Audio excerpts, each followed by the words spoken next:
abandonment through my father, questioning myself, saying, what did I do or what did I not do for our relationship not to grow in the way that I truly desired, started me on that road of, well, am I good enough? You have just tuned into Trust Sasha. Yeah. I want to be completely honest. In true Trust Sasha fashion, this video is amazing. It's an amazing episode, but towards the middle to the end, there were some crazy glitches. And although I am ashamed and was really ashamed, honestly, of putting this episode out, the message is too powerful. So I'm going to ask that when you see the glitches, please continue to listen because the audio is crystal clear. But I just want to be honest. So I just want to say thank you to everybody that has decided to watch this episode and subscribed. I'm going to continue to put out real and raw conversations that are going to help all of us feel less alone. I hope you enjoy this episode. Thank you so much. Hi, Sasha. Hey, girl. All right. Welcome to the Trust Sasha podcast, where we talk healing, truth, and transformation. I'm your host, Sasha Jones, and we are back with another episode that is going to make you feel less alone. But we got a guest. Y'all. Love you. Guest. Love you too, girl. Yes, y'all. We got a guest, y'all. This guest, when I think about how we met, God was really pushing it. All right. Before we get into how we met, though, I have to introduce this guest, my friend. You are a friend of mine. You are an amazing mother. You are a resilient individual. You have a beautiful spirit that is relentless towards your desires in life. You have, it's true. You have a wonderful listening ear. Just through and through, you beat me as the plant lady. You got more plants. Every time I walk in your house, I'm like, dang, I need to get it together. But Tiye, everybody. Tiye. Yes. I'm so thankful to be here. You're one of my favorite people, Sasha, and you doing this podcast, I'm so thankful to be a part of it. This is an honor. Thank you for inviting me. Oh, you already know. Thank you. Shoot, thank you. For real. And your kind words. You're going to have me over here crying. Okay, we're starting off. You want me to get some napkins? Just in case. We're going to try to hold it together. But, you start the waterworks at times, We ain't got to hold nothing. Okay. First of all, can we back it up? Can I say this? Yes. She a loctician, y'all. Can you show the locks? That ain't extendos. Okay, that's her. All right? She ain't paid for that. She slaved for that. Okay? Oh, well, thank you, sis. The extendo. Yeah, sometimes people be getting which ain't no shame. I'm about to say we love, that's great business as well. So it's no shame, no hate. Not at all. Yeah, you got that's real. Yeah, this has been a journey. So yeah, I thank you for bringing that up because I forget sometimes. I'm used to them in a way. But we have a topic today that I feel like a lot of people struggle with. Okay. Imposter syndrome and mother wounds. Yes. And when you had first brought it up a few weeks ago, I was thinking you are this amazing individual. You have raised an amazing young man. You're extremely intelligent. You have this ability to keep, and I mentioned plants because when people are able to keep plants alive, that illustrates something within them. That is far deeper than just on the physical, it's spiritual. And you have several healthy living plants. And you have all of these great attributes to yourself. And that's why I was so baffled that you struggle with imposter syndrome. I was like, where is that come from? And I know that you're in a space of overcoming, but I'm curious, how did you get to imposter syndrome? Where did that even begin?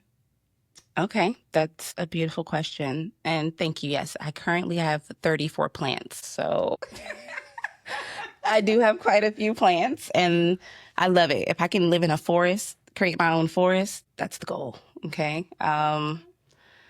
Imposter syndrome. Also, thank you, because how I show up in the world is not always how I feel. And so you reflecting that mirror to me and letting me know the beautiful attributes you see touches me deeply. Imposter syndrome has shown up for me rooted in questioning myself and not feeling good enough, which I believe all of our traumas start in childhood. That's where they're rooted. And so for me, it was abandonment through my father, questioning myself, saying, what did I do or what did I not do for our relationship not to grow in the way that I truly desired, started me on that road of, well, am I good enough at any like fork in the road? Which is interesting because during my teenage years, it subsided in a lot of ways. I felt like, well, not even felt like, I grew into myself where I had the confidence to do anything and everything. Really, really, really. And I dared someone to say that I couldn't. And I moved through life that way. And it was exhilarating. But where it started to show back up, honestly, is when I had my son. And so speaking about how amazing he is, and he is awesome. I love that little person, even though he's not little, he's 15. But he's going to be taller than you very soon. Oh, yeah. He's already like looking a little down at me, trying to be a little funny, you know? And it's funny because everywhere I go, people are like, that's your son? How old? You have a son that old? So, I mean, you know, thankful for all of that. But truly, when I became a mother, I started questioning because it was intertwined also with my mother wound. It's like, I don't know how to be a mom. My mom she gave me what she could, but it did not teach me a foundation of motherhood. And so I started questioning what I could do, if I was capable. My life also did not look how I envisioned it at that time. My son's father and I broke up right as I was having him. And then he was 2 pounds when he was born. He had a lot of medical needs. And so, can I handle this? Like, am I up for this? I showed up every day, but I still questioned if I was capable. So that's kind of where all the things kind of intersected: imposter syndrome and mother wound. And so what did that look like day to day? So you have your son. Thankfully, he's healthy. He got through that. He's amazing. He's amazing. He's honor society, a 2-time athlete, you know, respectful, caring, empathetic, generous, loving. Also super cool. He has so much aura. You know? I mean, we know this. You know, so he's an amazing, amazing, amazing individual. But that day to day, was not knowing, right? I mean, and who knows? Like, we're all moving through a path where there is uncertainty. But I felt like I didn't have a grasp on anything. I just knew that I needed to show up. I knew that was never an option not to show up, but being critical of myself along the way. Am I doing everything okay? He had a plethora of doctors and appointments and physical therapy and medications and things. And almost to the point that I had to become a nurse for him, you know, speaking to the doctors. They're like, oh, are you in medical school? Are you like, no.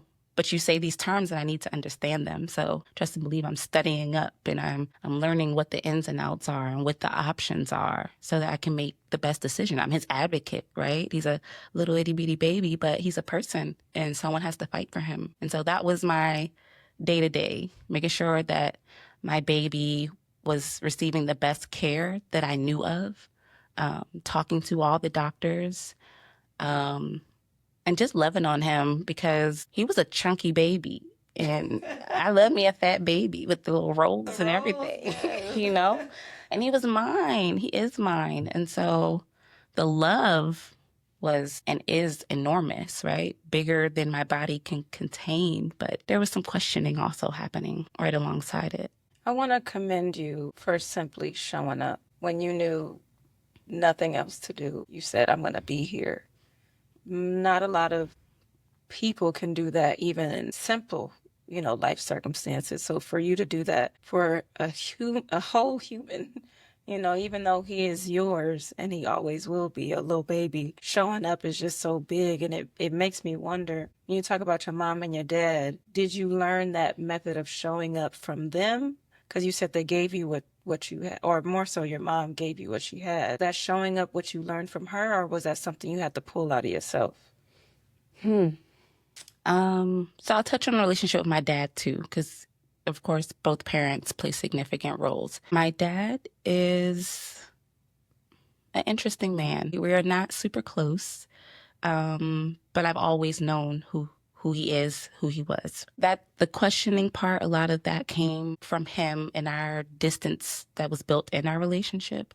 For my mother, my mom was battling a lot of traumas. I was aware of these traumas since I was a little girl. They gripped her, you know, to the point where she was not available to me. I am now aware that in that action, she was still protecting me. In that action, there was still love. But in the moment, as a young girl desiring her parents, I didn't understand that, and it felt really lonely. My mother, she is deceased, rest in paradise. A brilliant woman who, at a young age, learned not to trust the world. And through that and her own coping mechanisms, she would withdraw as a way of protection. And so I grew up alone in a lot of ways. My mother, paid the bills, so I had a roof over my head. Even when that foundation was shaky, she made sure that I would still be okay. If we needed to move, we moved. And she always took care of me in that way. But beyond that, she didn't have much to give me. So I didn't have emotional support from her. I also didn't get to know her very well. And so that was the tough part, It's like, okay, I have you in some regards, but in the ways that I deem very valuable as a child, because you need a place to stay, you need a home, but it's not as significant as emotional support. Just understanding who I am also, like in reflection of her. So that's kind of where that came from. So I did learn to show up in some ways because of my mom, to never give up. But it was also the feeling that I had I never wanted to repeat. It was like my child is going to know that I'm here. He's going to physically know.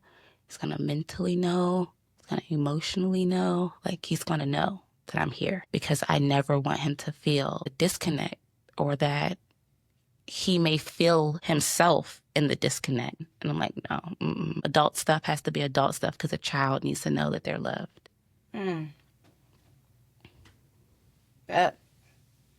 That that was a statement. And I feel like a lot of people don't get to simply be loved as children because the adults in their life don't have the capacity, or they try to have the capacity, but they are mirrors of what they experienced. And sometimes they don't dig, or they don't even know how to dig into becoming something different. And like you said, they're doing their best. And I feel like it's sometimes, for me, I used to question that. I'm like, it's no way that like this person is doing their best when I see the possibilities that they could.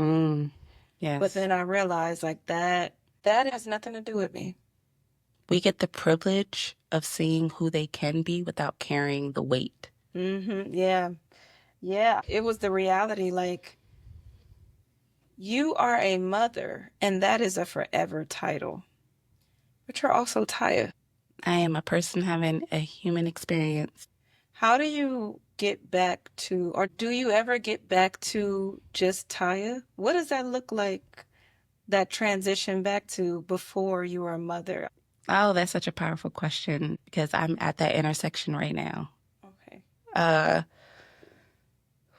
So I think it deals with the level of support. Everybody's experience is different. But for me, while I have peripheral support, I don't have direct support. My son's father is not in his life.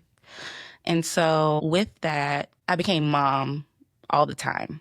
Whereas if you have that direct support, you can take the hat off sometimes. You can sit, you can decompress. But my son's school, the teachers, hey mom, hey Nick's mom. Anything dealing with him at sports events, coaches, hey Nick's mom. I didn't have a name for a long time, right? It is a welcoming in, but you're also not a person. You're not an individual, I didn't have a name for a while. Please carry on. It hit me. It was Nick's mom. So it is beautiful to be a part of it. But now that he's older, right?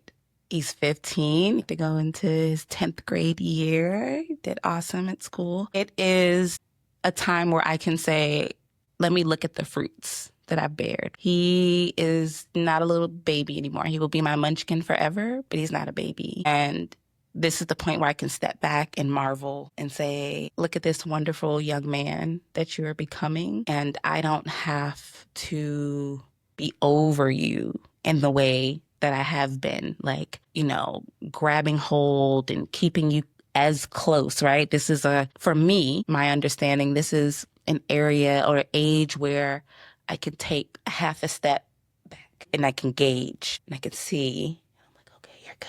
I can take another half a step back, And those half steps have been allowing me to tap into myself better, to bring Tiye back to the forefront, because that was my promise to him, right? Promise to myself was to be his mother.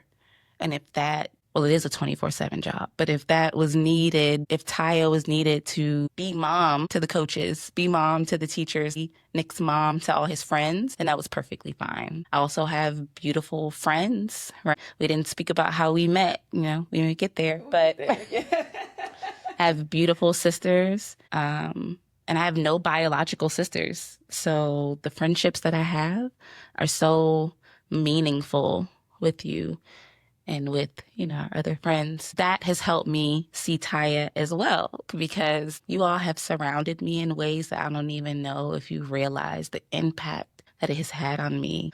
I remember one time we were outside talking and you affirmed me in so many ways about being a mother, about being a friend, speaking to who Nicholas is, and you're like, that's you. That's you all the way. Like, for him to be who he is because you are who you are. And I had a beautiful revelation, to take that in, to understand, girl, you're doing it. You did it and you're doing it. It was amazing to feel, because you can be in your own bubble and not aware of the amazing achievements that are there.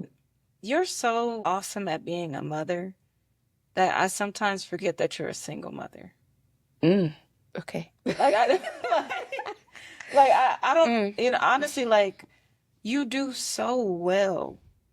I think there was a cartoon, I can't recall the movie, but this little duckling was walking, and he was a brand new newborn baby, and he was walking off into the forest, off a cliff, and his mother kept pulling him back, and he was just moving about, and the mom kept pulling him back, and it's he had no regard. He's having a good time. Yeah, he don't know he about to step over a cliff, but it's the mother duckling was there, so she was so present that he didn't have to be aware. Yeah. That's what I think about. I think about you in that reference with Nick, because I feel like there is no gap. There's nothing in his world, from my perspective, that is so dark and desolate that you have not shined light upon to make him feel a little bit better. And I recognize that being a single mother is difficult in a way that I don't understand. But it's amazing, you do it as if it was a sport, girl, you'd be varsity, okay? As a single mother, do you feel that there is a gap? Absolutely. The earring falling. The earring feel like it's the earring says it's getting heavy. Right. Absolutely, because there's a desire there. My son wants to know his father, especially him being biracial, right? He wants to know his other side. So there is a yearning there. There is a desire. And I've always left the door open for his father. Today, the door is open. I don't have negative feelings towards him. Like I said, he is also having a human experience, and I have no idea what he's going through or why he's made the decisions that he's made. Like, that's things that he has to answer for in his own time. But our child, right, our amazing, beautiful child would like to know where he comes from in all aspects. And so I can't fill that in. His father speaks 4 languages fluently. Really? Yes. Okay, which ones? I just got I'm just curious. So he speaks English, Tagalog, Korean, and Spanish fluently. And these are all what? These are all of his ethnicities? Like, he's mixed with these different things? Well, not Spanish, but he learned that, I believe, through like high school and then working with people that's their first language. He became fluent. When you already know multiple languages, like fluency, I hear fluency comes easier with other languages. But he is Korean and he is Filipino. So that's how he knows Tagalog and Korean as well. He was raised here in the States, so English as well. Yeah. And that was what we talked about, right? As we talked about having a child. This is before Nicholas was conceived. His father would talk about, oh, I can't wait to teach our children, not child. Yeah, I hear that. Teach our children all the languages, like his culture, right? He loved to cook. I don't know if it's loved or loves, because, I don't know who he is currently, but he loved to cook. He's a very passionate person. So I see, also extremely intelligent, right? And I see all of that in our son. He's also handsome, right? Nicholas looks just like him. Most people do not know that my son is Black. They don't. They like, what? Like, or that I'm his mom. Girl, especially when he was small, because his eyes had more definition. Like, they had more of a, I used to get some crazy looks sometimes. And he's like, mommy. And they're like, that's your kid? That's your mom? So definitely haters. But so, he wants to know who he looks like. Where does he get his looks from? Where does he get some of his other attributes, strong attributes? Where does he get those from? He gets them from his father. But he doesn't have a connection to directly see it. And so, yes, I do. I show up, right? In sports team. Oh, mom, I want to play this. Oh, we're finding it. We're getting the coach. What is it? We're registering. We're showing up. Oh, mom, I have an interest in this. Okay, let's find a class. Let's go see if we can find a tutor in that. Let's go do. Anything he wants to talk about, I'm here. And then we have such a close relationship that I'm so thankful of, because he comes and tells me sometimes TMI, right? Sometimes it's a little too much. Like, on your mama. But, I'm still thankful that he says, I have this question. I'm asking my mama. I'm going to go talk to mom about it. So I'm grateful for all of that. And I continue to pour and pour and pour, because I would like to fill any areas that may not feel shored up, but I'm also not the person that can fill those areas. So, I'm aware that there are some, there's some distance and there's some yearning. I'm aware of it. I'm amazed. I'm going to tell you why. For you to have such calm and you have a deep reverence for this individual who is Nick's father. And it's beautiful because you speak about him in a way that does not account for his flaws. And that's powerful. Have you always thought this way about him? Like, because, I don't see any ounce of anger or frustration. It's like, have you always felt this, like, understanding that his presence or lack of presence is kind of as it is?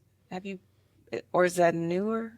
Okay, so in the beginning, there was pain. The idea that we sold each other was lifelong partners. We were engaged to be married. We talked about building a family all the time. And I wanted multiple children. Nick is my only child. But I wanted a bunch of kids. And so I thought that this was my person, right? And so when we broke up, when things ended, and he showed that he was not going to be a part of our son's life.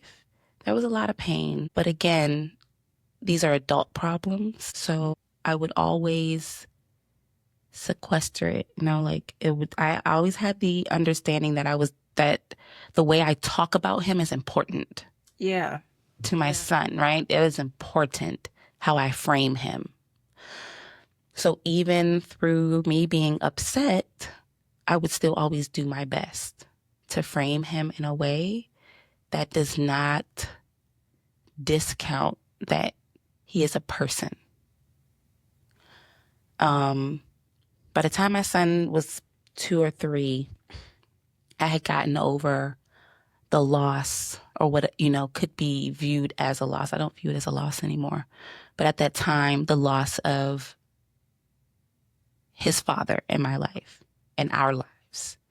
And so I didn't speak about that. I was able to release the anger at that point when I was able to view him for myself as a person. So I let the anger go, but there was still anger for our son. Like, how are you not a part of his life? I would send him pictures and updates all the time. I still do. It's not as much, but I still do. I still send him pictures and give him messages, little blurbs, not too much, but just letting him know what's going on with Nicholas. He usually doesn't respond, which is, his choice. And so I care enough, or more than enough, actually. I care a whole lot that my son does not pull at himself, right? Want to tear apart the pieces that make him so beautiful, which are part his father, right? Like, genetically, we see it, but it's also rooted in him, personality, his sense of humor. A lot of times it's like his dad, even the creative ways that Nicholas will try to figure out how to get out of something. It's like his dad. It's like, okay. I've seen that before. I've seen it, I lived with it.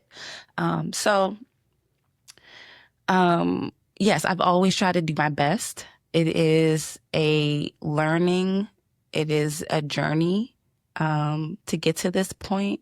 But the anger for me was gone a long time ago. Yeah. So I hope that he heals. Like, I hope that he becomes the best version of himself as well. Like, I don't have any animosity towards him. I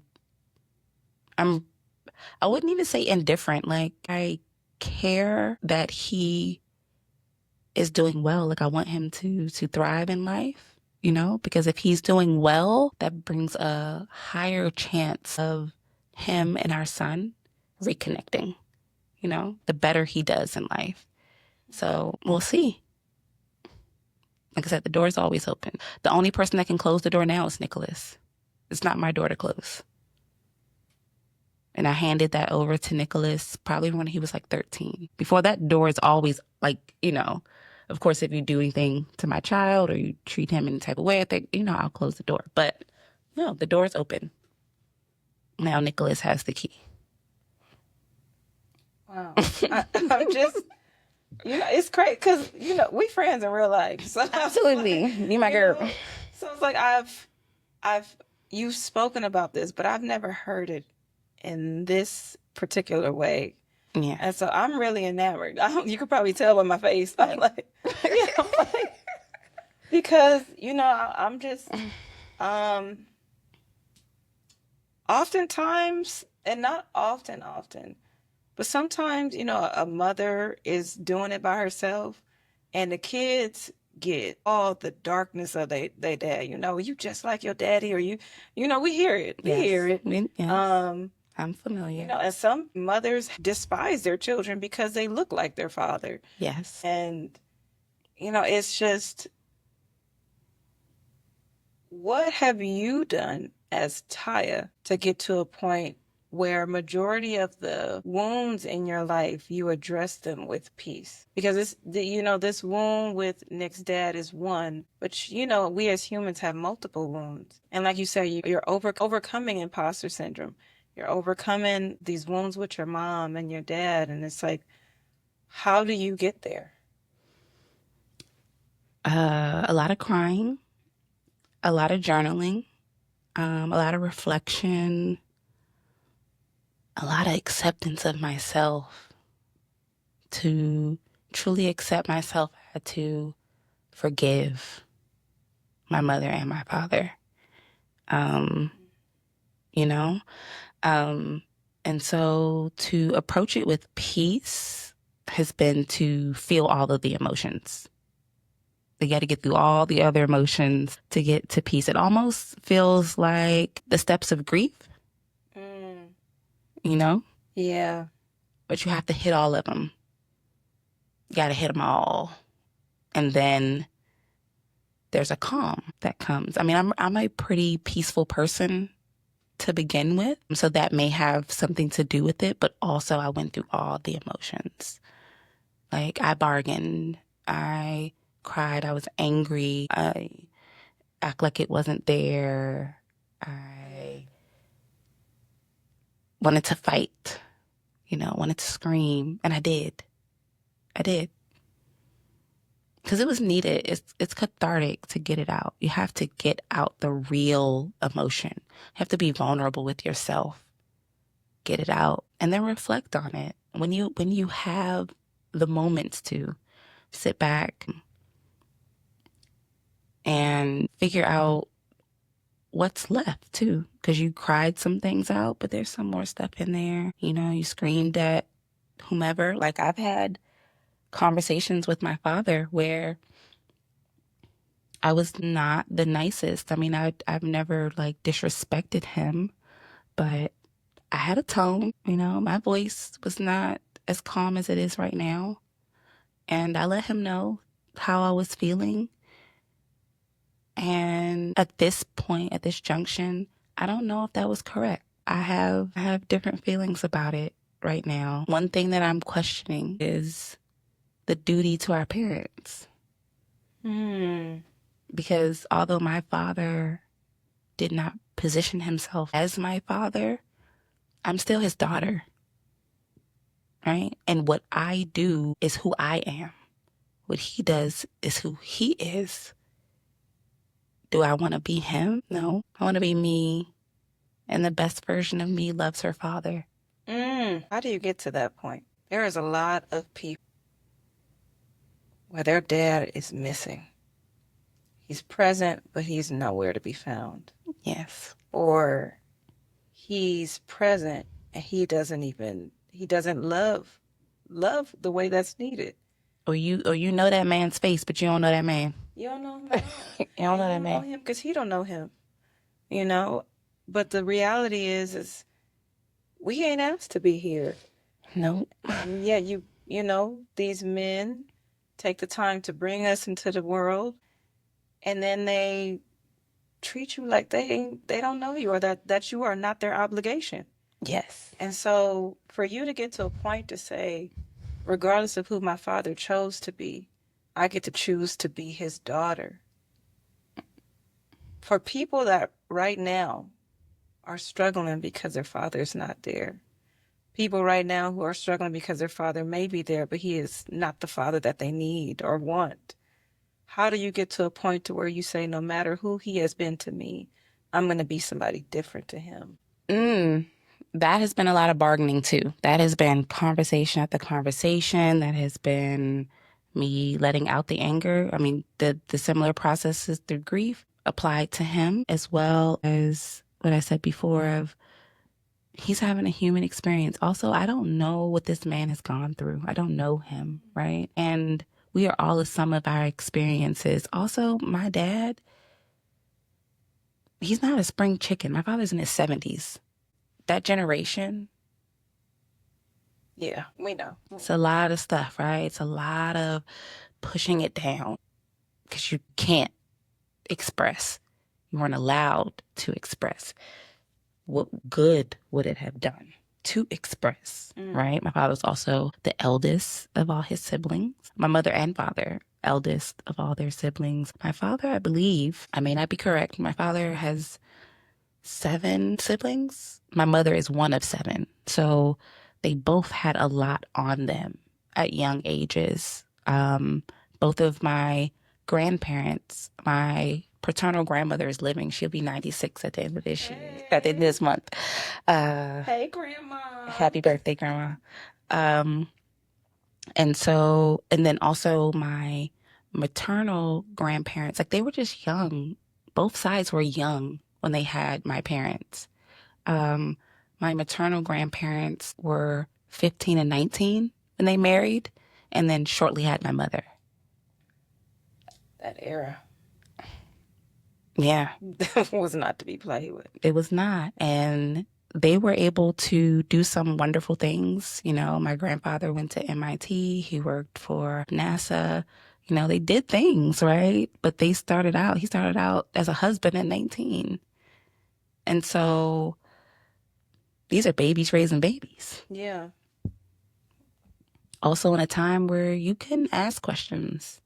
You know, that was the ultimate defiance against your parents. You just did what they told you to do. And so I don't know what struggles my father has had. My father was in the military, right? He went off to war, right? I don't know who he is. And before I can judge him, which I don't want to judge anyone, but before I could, because that's a natural thing, I kind of got to get to know him.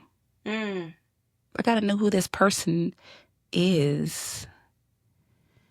I actually have come to terms with he won't be the father, not in the way that I've envisioned it, right? Not in the way that the 2, 3, 4, 5-year-old longed for him. I'm not getting that. And I had to acknowledge that. But I do have an opportunity to have some form of a relationship with him. And that's valuable.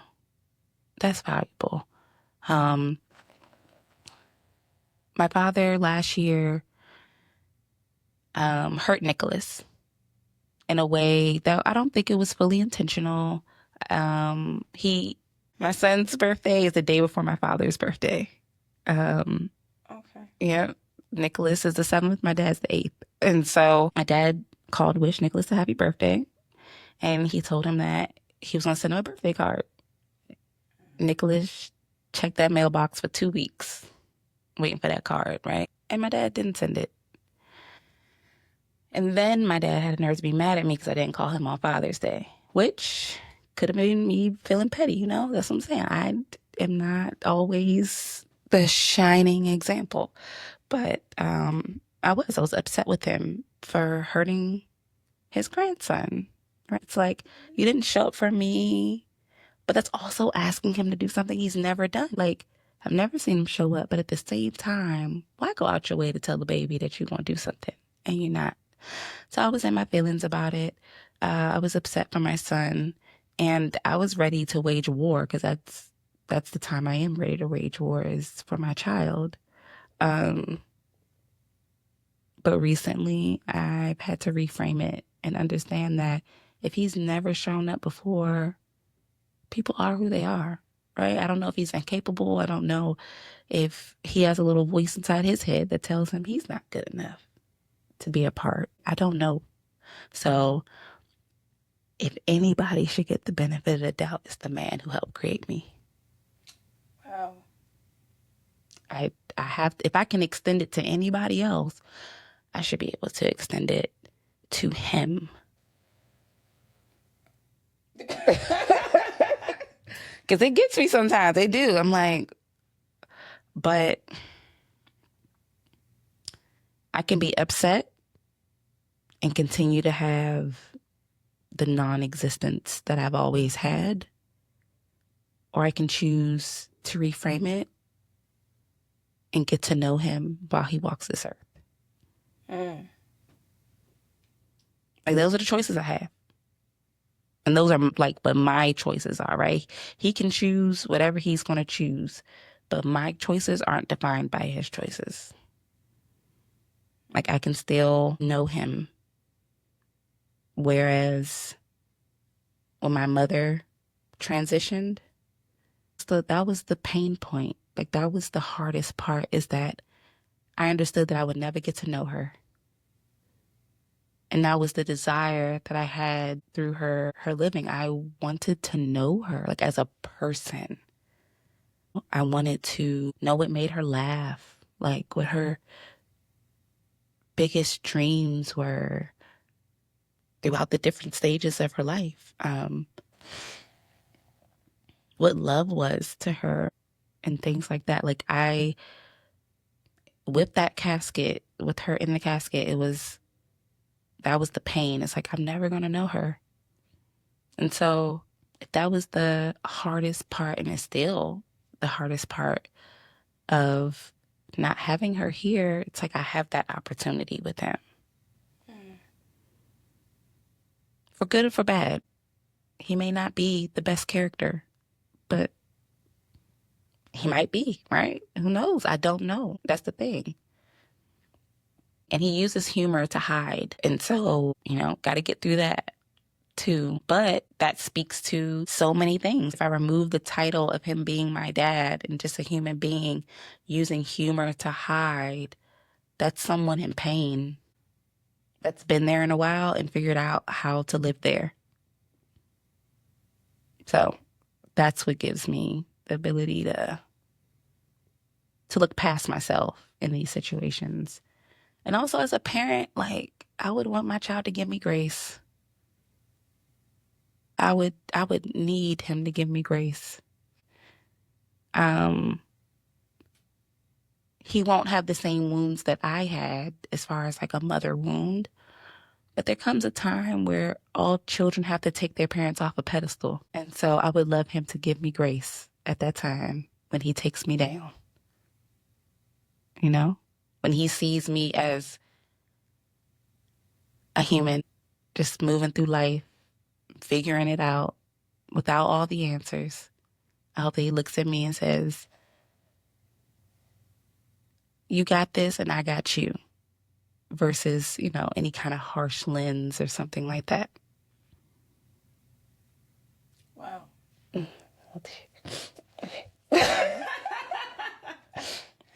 Talking about my baby make me sniffle. Okay. That was, dang, that was good.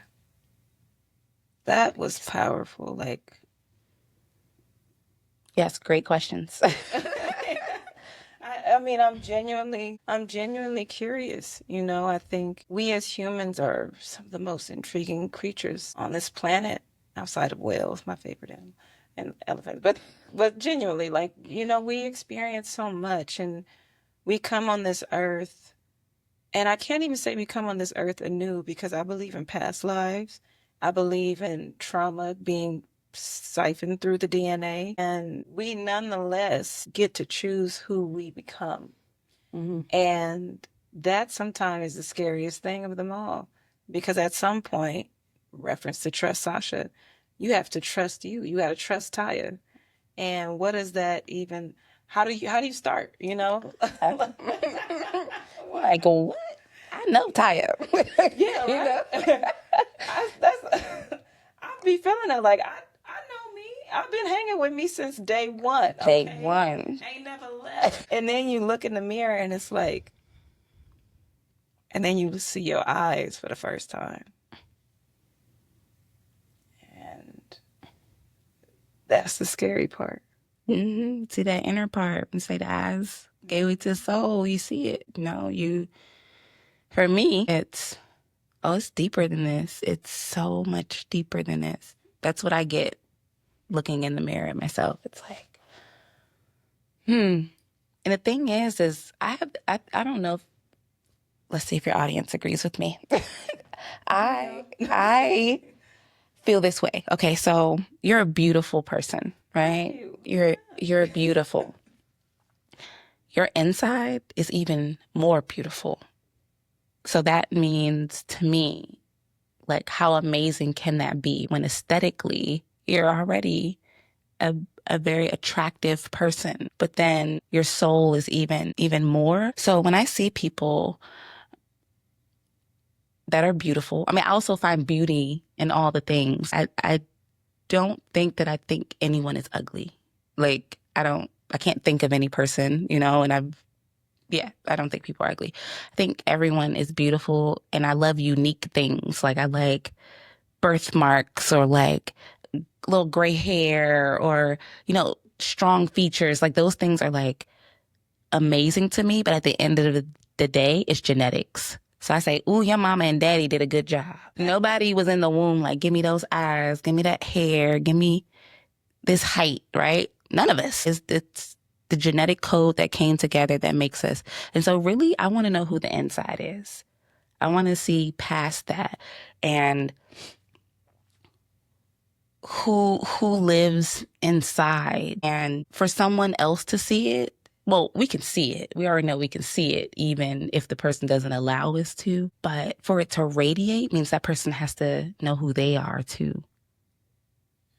Like they have to see the inside. And so it's true. When you connect eye contact, it can be so intense sometimes. It can be so powerful. It's because the souls are speaking to each other. And sometimes that conversation feels like God speak, It's like not even necessarily decipherable with the language that we have, but you feel it. You feel the intensity.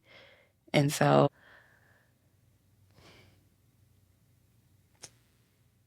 that's how I try to see people. If they allow it, like if they know themselves, then we can share in that. Because this world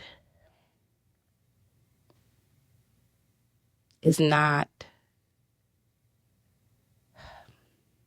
it doesn't allow you to fully thrive.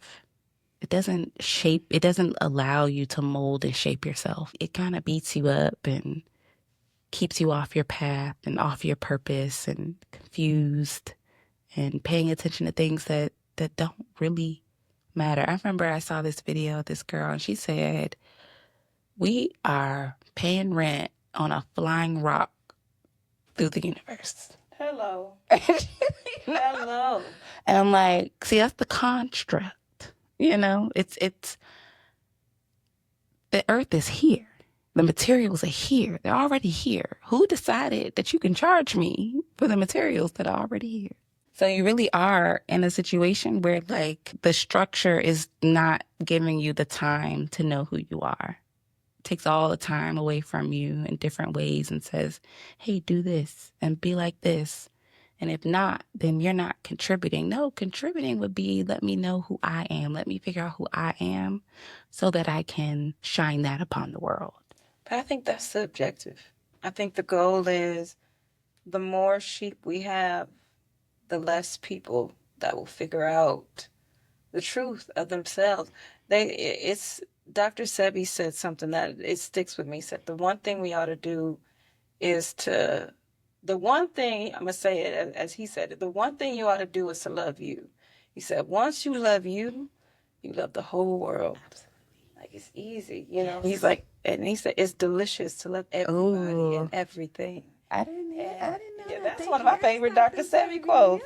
But it's true. It's like, spend the time loving you, and you can't help but to love everybody else. You can't help but to see the humanity in everybody else. You start looking at birds different. You start looking at trees differently. Mm-hmm. You start looking at everything differently. And I feel like the problem is that not everybody, so many of us get caught in the darkness of our roots that we can't even spend the time growing up, the fruits of our labor. It's like loving ourselves is such a revolutionary act, especially as Black people. Ooh. You almost have to wage a war. Mm-hmm. Because not only are you fighting the external social construct, but you are fighting the things inside of you that are angry. You angry because of what your great-grandpa experienced, and you didn't see it. You didn't live it, but it's living in you. And you don't even, nobody is saying, hey, come here, let me talk to you about that.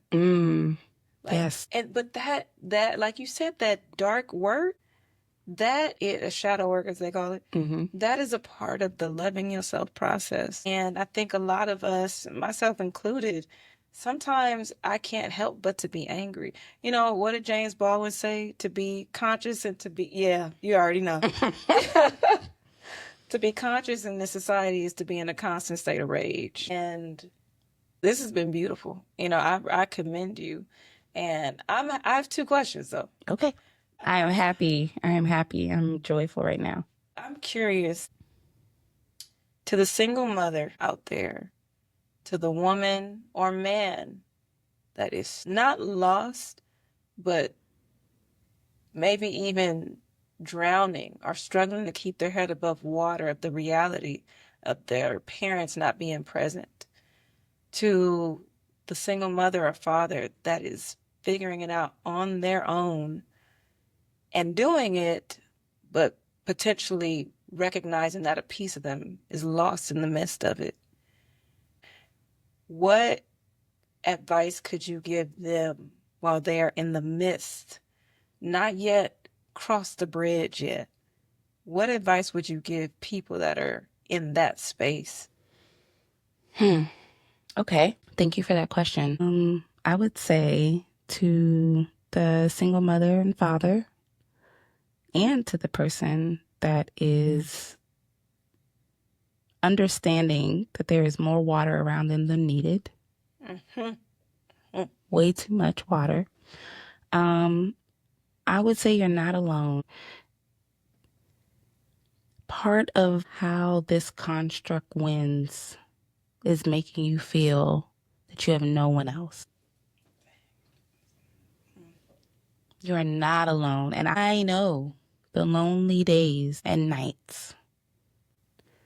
But even in those moments, I was not alone. I felt alone, but there was always someone that was a call away. But I didn't want to be a burden, or I didn't want to this, or I didn't want to that. Or sometimes you gotta let people see you. That's scary, right? Like, for me to be able to have that support system, I gotta let them know what's going on so that they can be there for me. Because if they don't know, they don't know. As you've mentioned, I may come across as a person that has it together in a good amount of ways. But I need support. I need help. And if I don't express that, people in my life could say, oh, she's good, and not mean it with any malice. With true love in their heart, they're like, she's okay. Because guess what? The squeaky wheel gets the oil. So we all have family and friends and coworkers and this and that. So if you see me and you're like, she got it, whatever capacity you had for any friends or family is going to go to the person who's told you that they need it. Like, that's not even you trying to be harmful. That's no one trying to be harmful. And so we have to open up and let our struggles be known. We have to be vulnerable to gain more. It's not a weakness. It's actually a superpower to be vulnerable. And so journaling has always been a thing for me. And I have some beautiful ideas coming with that. But journaling, even if it's not, writing everything out, make a list of the people that you have. The person that gives a little extra attention. It might not be a family member, or it may not even look the way you think. A village comes in all different forms. If you need time, please figure out how to put that in your schedule. Really just getting it out. Like, if you are not aware of who your community is, take some time and ponder that. And also,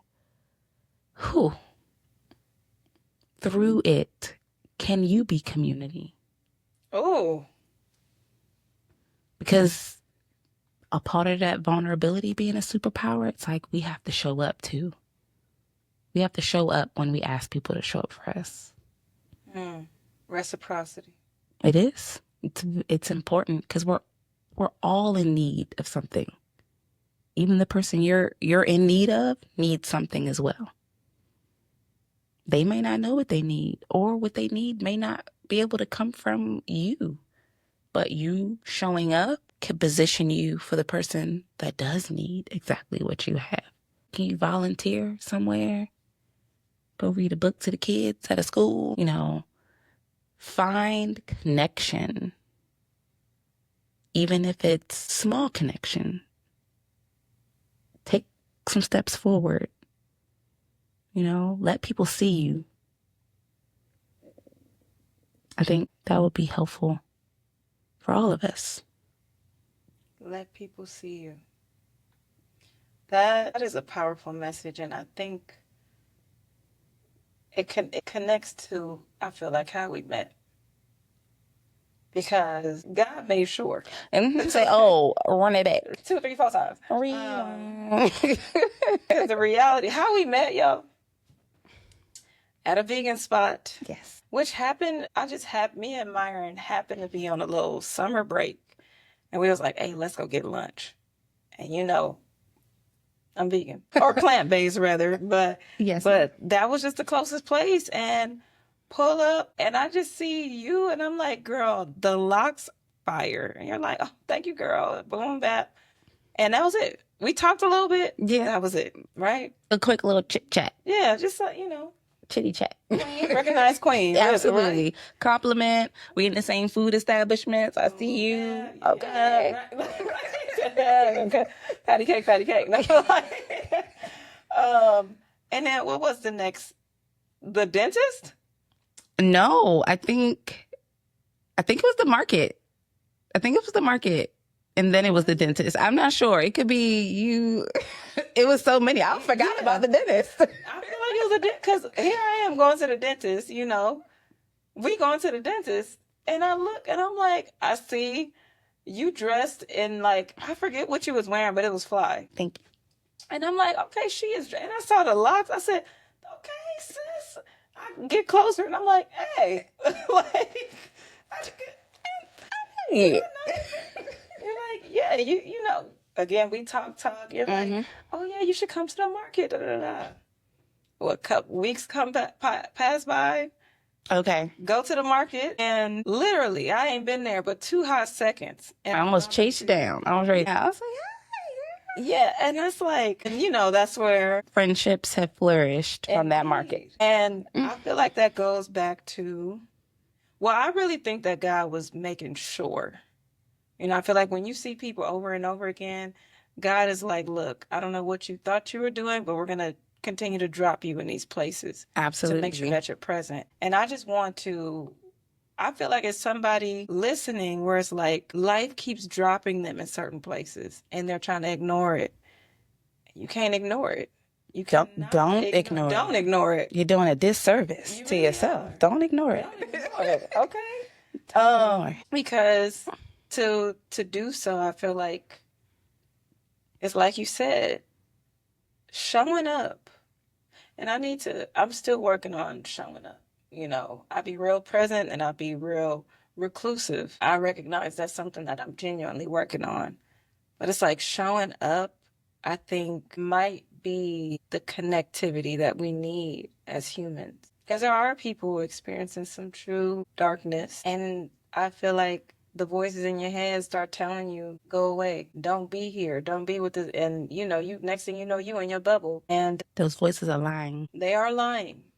Even if they sound like you. They're lying. They are lying. They're lying. Those voices, I'm telling you. All lies. Because I've heard, like when I was really battling with anxiety, I heard voices. And I'm like, it sounded like me. You ain't going to never be able to get it.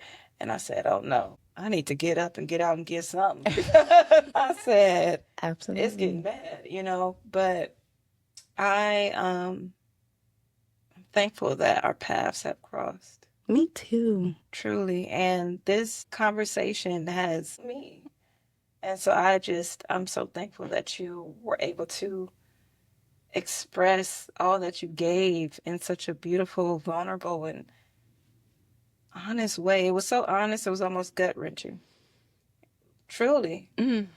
In a great way. Like, Yeah, I take it. I receive it that way. It's just I'm thankful that the message is powerful, you know? I'm thankful for that. And it's me speaking to me too. Like I do people tell me, "Oh yeah, like you said this was awesome, you know, this helped." I'm like, I'm helping me too. Like I'm speaking to you just as much as I'm speaking to me. And even if this is a path that I've walked a few steps in, I'm reaffirming it when I say it, you know? I'm doubling down on it, tripling, quadrupling, like, you know, it's meditative to have these conversations. Like it helps me just as much. And I'm thankful that it's helping me. yes, it's accountability. It's accountability. You reminded me for real. And I hope that it reaches somebody that is struggling with any of the areas we discussed today. I pray that it does. But even if, no matter what, I saw the look in your eyes as you were speaking, and I know that it fed you in a powerful way. And so that to me is the blessing. So that's how we end our episode. Okay. Let me know. So the final question is, what was the turning point that allowed you to trust you? Let me think about that for a second. Turning point. Trust me. I would say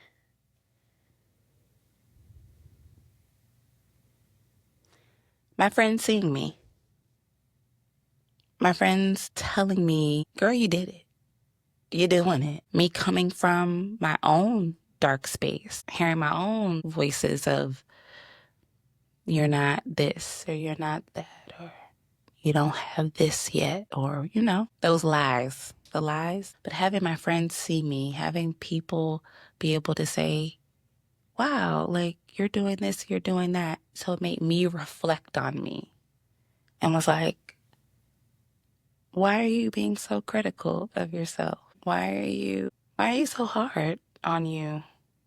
And I've been doing it, right? Like I've already been doing it, yet I'm telling myself I can't do it. How you can't do what you're already doing? That don't make no sense. So I had to call that conflict, you know, calm that out because I was like, that don't even make sense.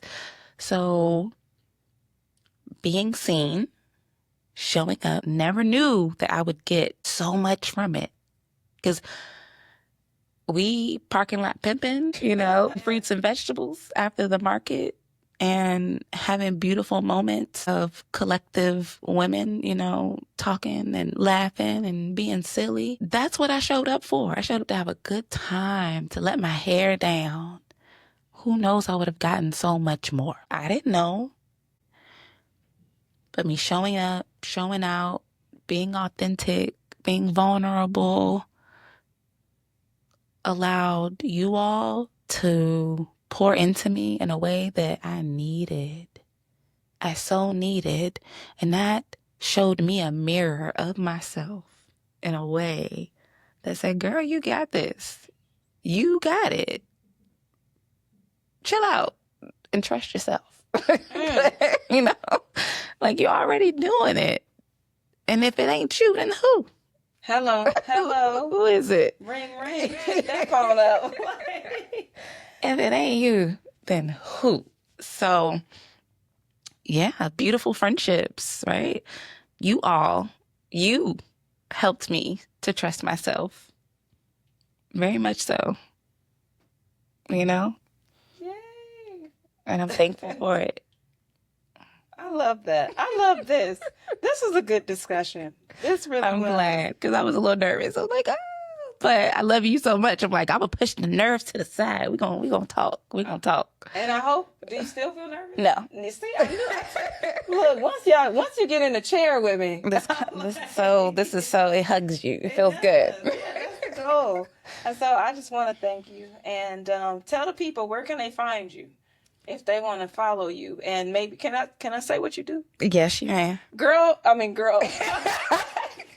You say, girlfriend, let me tell you. Yeah, like she is a loctician. my sisters, my brothers. Yes, come see me. Yes, In Southern California, come see me. see her. She does other stuff too on some tech type stuff, but she is a loctician. Now, where can they find you?